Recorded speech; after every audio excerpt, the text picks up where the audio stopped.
Bueno, pues buenos días a todas y a todos. Muchísimas gracias por venir. Yo pensaba que íbamos a ser muchos menos, la verdad. Pero bien.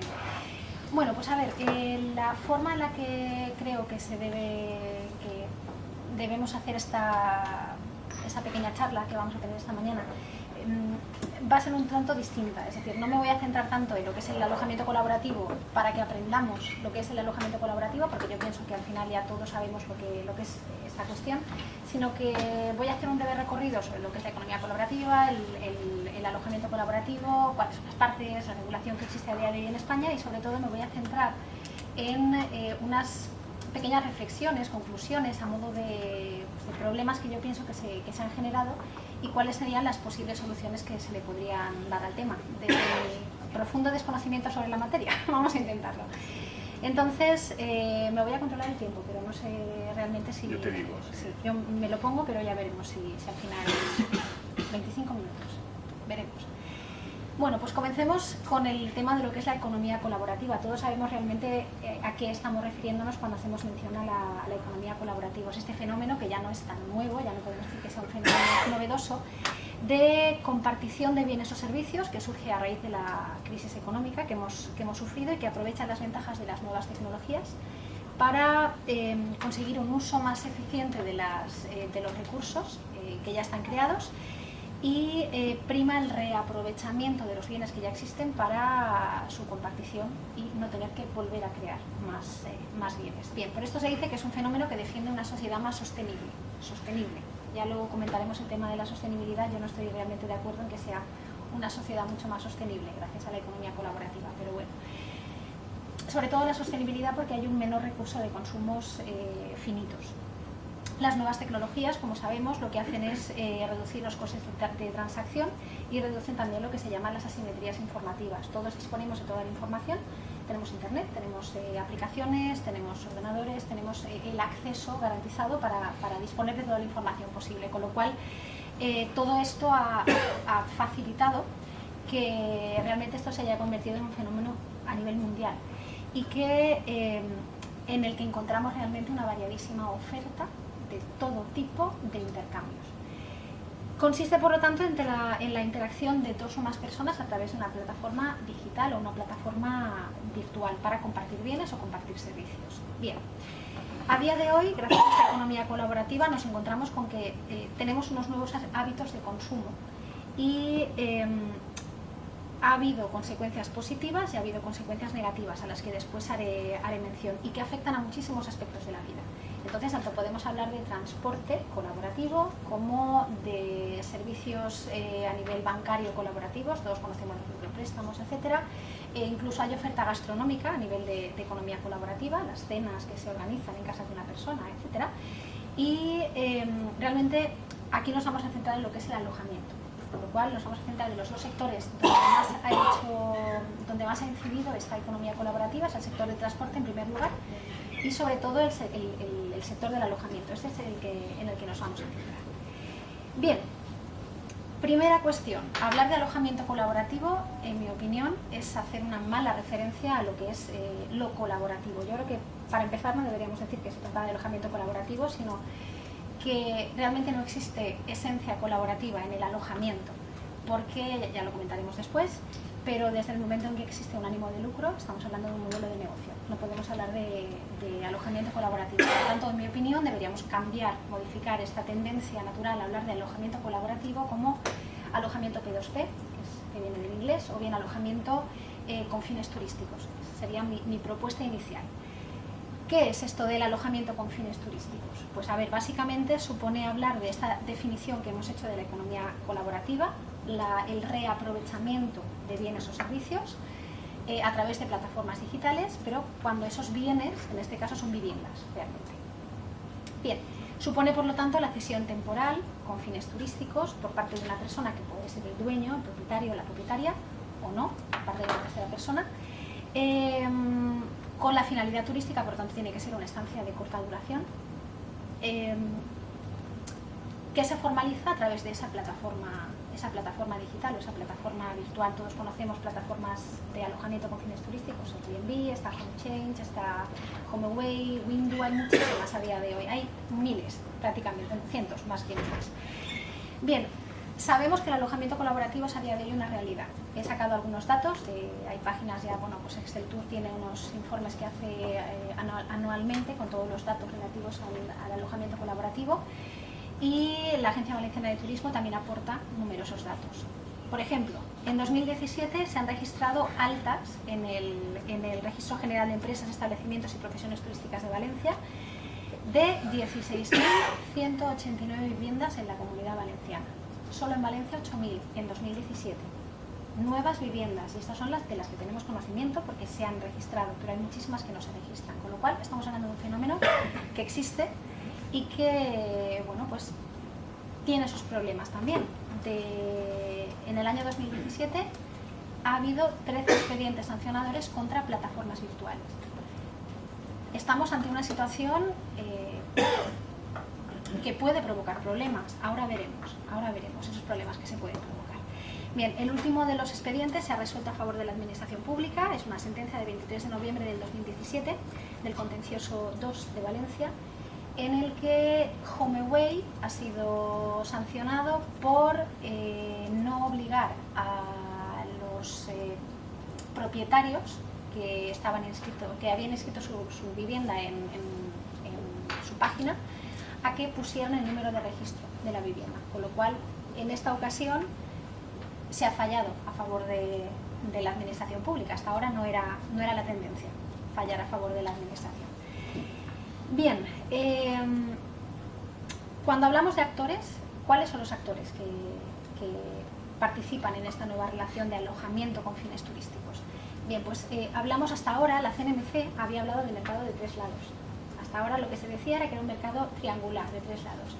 A día de hoy creo que ya no podemos hablar de un mercado de 3 lados, necesariamente hay que hablar de un mercado de 4 al menos. Lo que pasa es que al cuarto actor se le ha dado una importancia relativa hasta el momento y ahora lo veremos.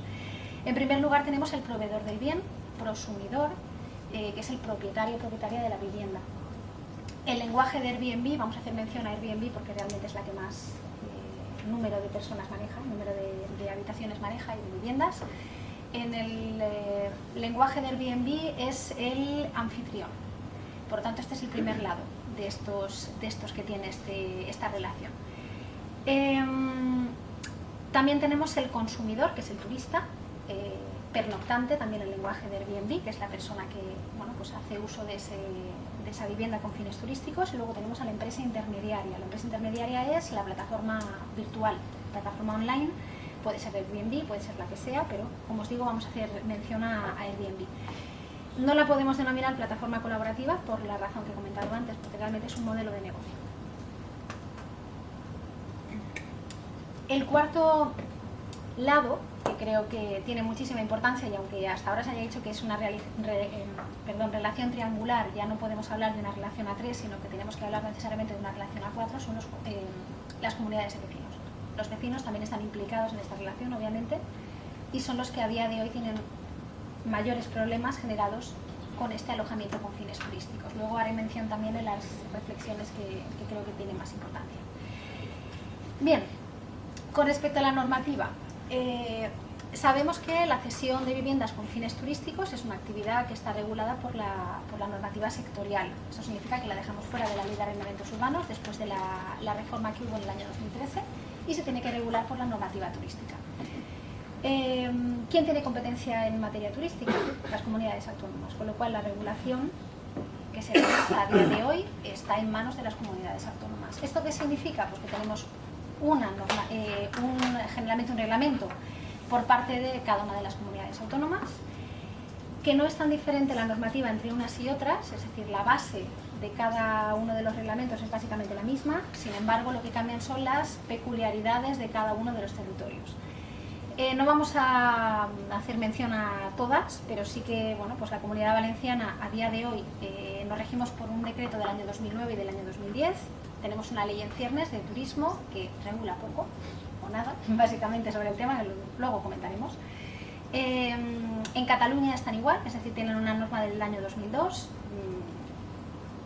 poco más. También tienen ahora una moratoria con el hecho de no dar licencias a quienes las solicitan para crear nuevas viviendas de uso turístico. En Madrid también tienen una norma, un decreto del año 2014, que también se va a modificar, ya está el proyecto colgado en la red, por tanto se puede ver, y bueno, pues da, por ejemplo, mayor protagonismo a los vecinos, cosa que está bien. Andalucía, su norma es el 2016, es la más novedosa de todas, dado que permite, si una de las características que tenemos en todas las normas de cada una de las comunidades autónomas es no permitir el alojamiento por habitación. La única norma a día de hoy que permite el alojamiento por habitación es Andalucía, desde el año 2016. El proyecto de Madrid también lo contempla, lo que se dice de la normativa de Barcelona también, pero en principio la única que lo permite a día de hoy, el alojamiento por habitación, solamente es legal cuando estamos hablando de Andalucía. El resto, las habitaciones que se alquilan en las casas, es decir, en las viviendas de uso turístico, es un arrendamiento que se realiza de manera ilegal. Bien, Baleares tiene una norma del año 2012, modificada en 2017, que yo creo que haremos mención más adelante, pero establece cosas bastante interesantes, como ofrecer, por ejemplo, bolsas de plazas turísticas, una bolsa de plazas turísticas para los hoteles, otra bolsa de plazas turísticas para las viviendas de este tipo, con un número limitado, con lo cual cuando se llega al número máximo de plazas ya no hay más plazas que dar. Por lo tanto, se limita la existencia de estas viviendas de uso turístico. Y por último, Canarias, su norma es del año 2015 y, por ejemplo, desde el año 2007, son cosas que me han llamado la atención. Desde el año 2017, desde enero, se prohíbe que las viviendas que estén ubicadas en zonas turísticas puedan ser ocupadas con un uso residencial, es decir, se les pueda dar un uso residencial. Por lo tanto, las viviendas ya existentes que estén construidas en zonas turísticas solamente se pueden dedicar a usos turísticos. Es decir, esto lo veremos ahora después también. Bien, ¿qué nos interesa de todo esto? Esta amalgama de datos que hemos visto hasta el momento. Pues a ver, regulación. A lo que vamos. ¿Es necesario regular o no es necesario regular? En mi opinión, es necesario regular. Sé que es contrario a lo que va a opinar el profesor González Castilla, pero en mi opinión sí que es necesario regular. ¿Por qué? Porque estamos hablando de una relación que se establece entre varias personas, entre ese mercado de 3 lados, que al final es un mercado de 4 lados, y que es potencialmente problemático. Como existe la posibilidad de que existan problemas, tenemos que intentar regularlos. Ahora iremos a eso. A ver, una cosa que me he dejado y que sí que me gustaría hacer mención. La regulación que hace España de esta cuestión, la regulación que tenemos a nivel autonómico.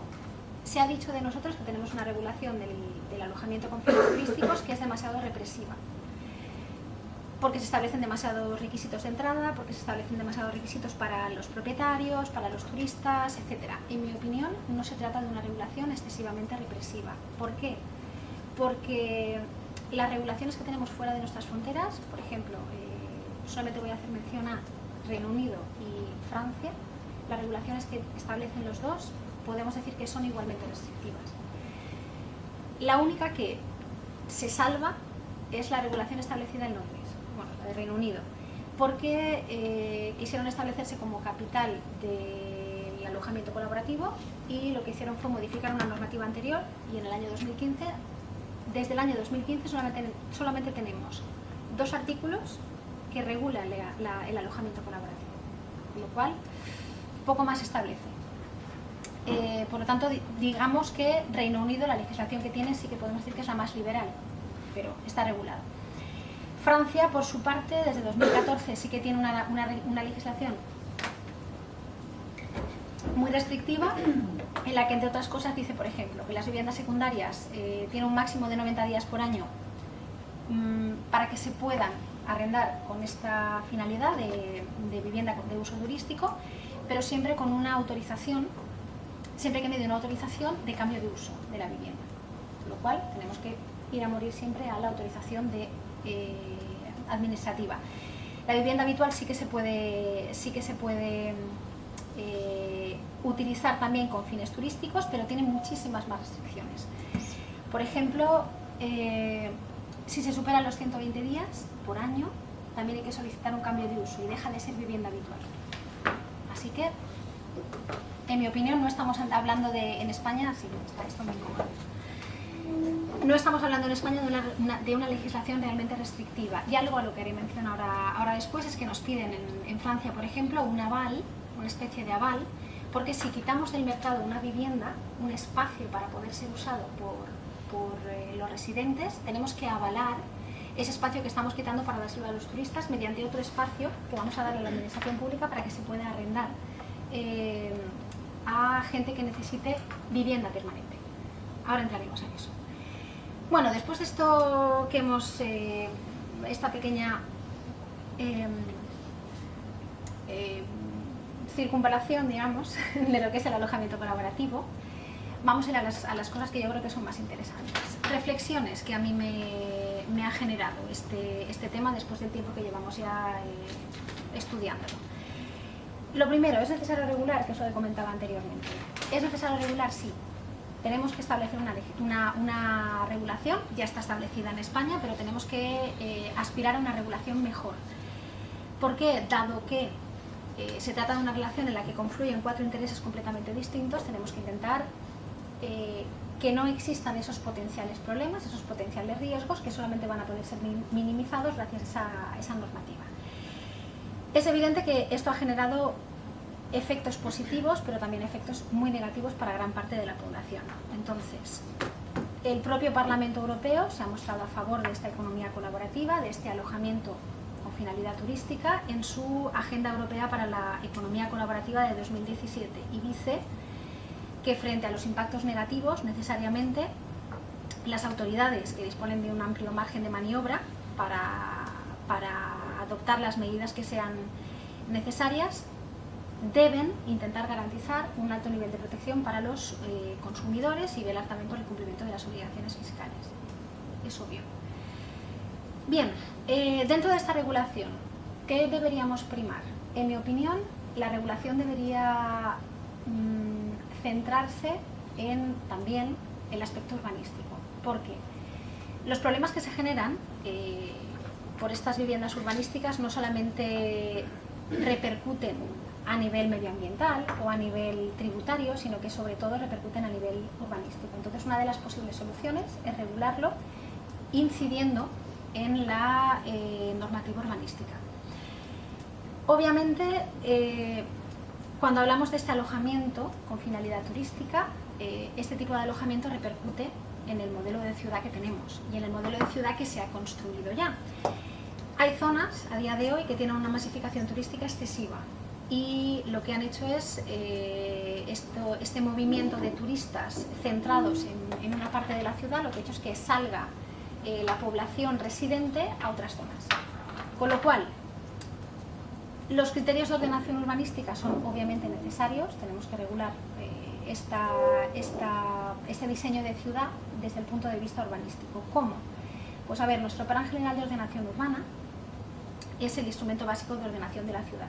Y entonces, en este plan general lo que se establece es cómo se clasifica el suelo y cómo se califica el suelo. La clasificación es fácil, es suelo urbano, suelo rural. A día de hoy tenemos suelo urbanizado y suelo rural.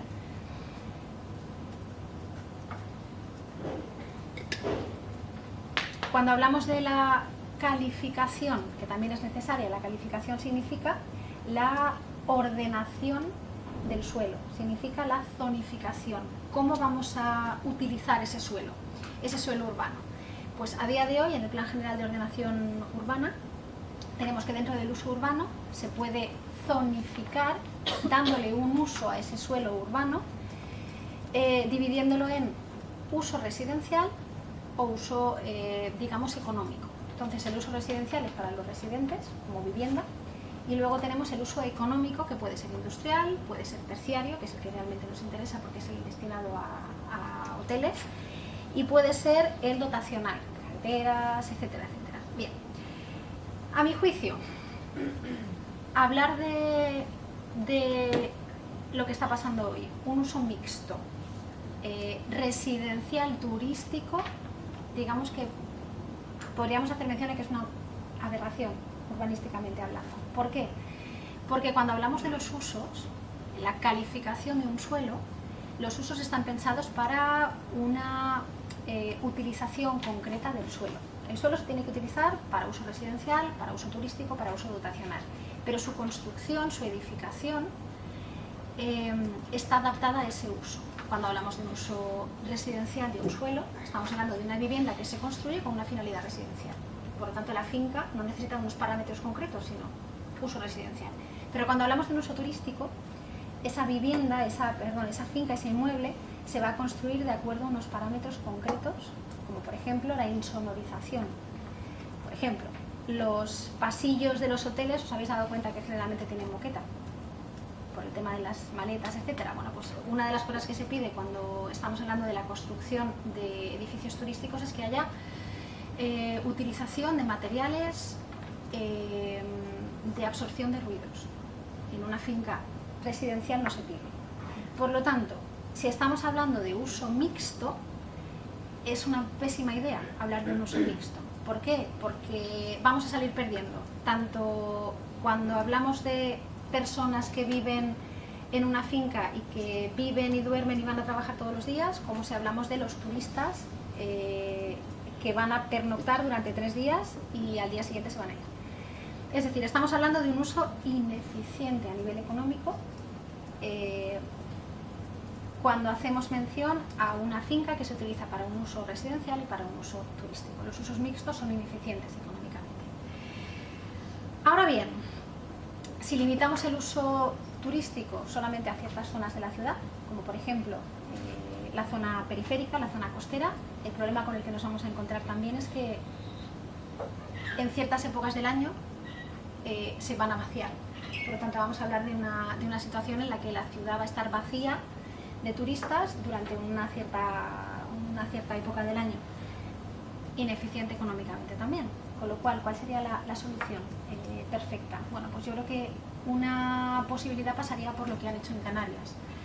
En Canarias se permiten los usos mixtos residenciales turísticos, es decir, se permite que una misma finca tenga un uso turístico y un uso residencial, legalmente, pero se limita el uso turístico hasta un 30% máximo de la edificabilidad de ese inmueble. Por tanto, una solución pasaría por ahí, hacer un uso mixto, residencial turístico, pero limitando el uso turístico de esa vivienda hasta un máximo, de ese inmueble hasta un máximo. En Valencia, ¿cabe los usos mixtos? Yo he estado leyendo el Plan General de Ordenación Urbana y hay cosas curiosas, la verdad, como por ejemplo que en el Cabañal no caben los usos mixtos, por ejemplo, no caben los usos turísticos, es decir, son cosas que aparecen recogidas en el Plan General de Ordenación Urbana. Pero bueno, para que nos hagamos una idea, modificar un suelo de uso dotacional, que es para infraestructuras, para servicios, etc., a uso terciario, supondría modificar ese inmueble para adaptarlo a las condiciones del uso terciario. Si eso es necesario y aparece recogido en el Plan General de Ordenación Urbana, ¿por qué en una finca normal no se hace? Deberíamos hacerlo también, es decir, si se puede utilizar una finca normal para un uso turístico, necesariamente deberíamos tener la posibilidad de obligar a no reconstruir, pero sí, por ejemplo, insonorizar esa vivienda. Bien, más cosas a nivel urbanístico, porque también afecta a nivel urbanístico el precio de la vivienda. Otra de las cosas que yo me planteo es que realmente la oferta de vivienda con fines turísticos ha eliminado en muchas capitales la oferta de vivienda residencial. ¿Qué significa esto? Existe menos oferta porque los propietarios han visto que tienen una manera mucho más lucrativa, mucho más fácil de conseguir dinero, con lo cual han quitado sus viviendas del mercado. Nos estamos encontrando con que no hay mercado residencial para la gente que quiere vivir, comprar una vivienda o alquilarla por periodos de larga duración, y por lo tanto a menor oferta, mayores precios. Así que lo que me planteo es que sería necesario también establecer mecanismos para que esto no exista y que no haya una interferencia realmente entre el mercado de vivienda de uso turístico con el mercado de vivienda residencial o permanente. Francia ha establecido mecanismos para que esto no ocurra, con lo cual ya tenemos ahí otra posibilidad. Más reflexiones. Deberíamos eliminar el término colaborativo, como ya he comentado en un principio, y deberíamos establecer regímenes distintos en función de la profesionalización del uso turístico de la vivienda. Es decir, nos encontramos con que no es posible que se trate de la misma manera o que se regule de la misma manera la situación en la que está un propietario o una propietaria que va a poner en Airbnb una habitación de su vivienda. No se le puede tratar igual que a un propietario de 7 viviendas que va a meter en el mercado y que tiene su casa en cualquier otro sitio y que lo que hace es vivir de ese negocio que ha montado diciendo que es colaborativo. Es decir, no se puede regular de la misma manera, no se puede regular el régimen al que se tiene que someter una persona y otra persona no puede ser el mismo, con lo cual tiene que haber también un régimen distinto en función de esa profesionalización de la actividad. Más cosas. 25 minutos. Bien. Más cosas. Regulación. Regulación, a mi entender, se tienen que establecer también... 10 minutos más. Venga. Se tienen que establecer garantías, tanto para los usuarios como para los vecinos. Para los usuarios, me planteo, por ejemplo, que se pueda pedir un contrato en el que aparezcan recogidas todas las características detalladas de la vivienda, etcétera, etcétera, pero sobre todo que se informe a estas personas, a los turistas, realmente la parte más débil de la relación, de cuáles son los derechos que tienen, y cuáles son las garantías y cómo las pueden ejercitar. A día de hoy no se da. Tienen el contrato, sí, pero no se les informa de cuáles son sus derechos como consumidor y como usuario de esa plataforma. A los vecinos, pues exactamente igual, que se establezca como requisito, por ejemplo, que se solicite una autorización a la comunidad de vecinos para que se pueda poner en un anuncio una vivienda de esa comunidad de propietarios. A día de hoy Madrid, por ejemplo, ya lo ha previsto para su nueva modificación de la normativa. Barcelona también lo recoge. Y yo sé que es una cosa muy difícil, es algo muy difícil porque a día de hoy, salvo que se modifique la ley de arrendamientos urbanos, necesitamos unanimidad para que haya una decisión de la comunidad de propietarios. Problema, si hay una persona que quiere anunciar su vivienda en Airbnb, ya no tenemos unanimidad, con lo cual no podemos funcionar por mayorías. Por último, establecimiento de una tasa turística, y de esto hablará mejor nuestro compañero Alberto Aznar sobre el tema de la tasa turística, pero bueno, antes hemos dicho que la economía colaborativa aboga por lo sostenible, por una sociedad en la que haya un equilibrio entre el turismo y la sociedad y los recursos, etc. Muy bien, perfecto. Hemos dicho también que tenía efectos positivos y negativos en nuestra economía y en la sociedad. Bien, pero a día de hoy, en general, no podemos decir que haya revertido en todos esta economía colaborativa. ¿Por qué? Porque realmente repercute en el propietario, si lo ha hecho de una manera legal, inscribiéndolo en el registro, etcétera, etcétera, pero la mayoría no se hacen de esa manera. Con lo cual, realmente no hay una repercusión en la sociedad. La única manera en la que podría haber realmente una repercusión sería gracias a una tasa turística, con lo cual esa sería otra de las posibilidades de regulación que podríamos tener.